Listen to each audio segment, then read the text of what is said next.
So I get asked a lot about how we force appreciation in these apartment complexes. So the first thing that you need to understand is the way they evaluate these apartment complexes is not the same as they do with single family houses. They use something called the net operating income, and they divide it by the capitalization rate, or the unleveled return, or the cap rate of the property.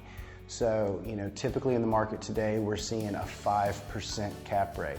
So you would, to figure out what the value of an apartment complex is, you would take the net operating income and divide it by 0.05. So an example I always like to use is, let's take a 50-unit apartment complex and say we're going to raise the rents by $100 a unit a month, okay? So let's say you bought this 50-unit apartment complex for $3 million. You put $1 million down, you got a $2 million loan, and you bought a 50-unit apartment complex for $3 million. We raised the rent of every unit by $100 a month. So that is an extra $5,000 a month in net operating income.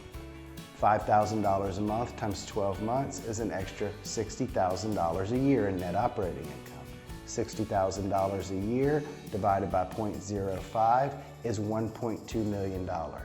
Just by raising the rent by $100 a unit a month, we increased the value of that apartment complex by $1.2 million.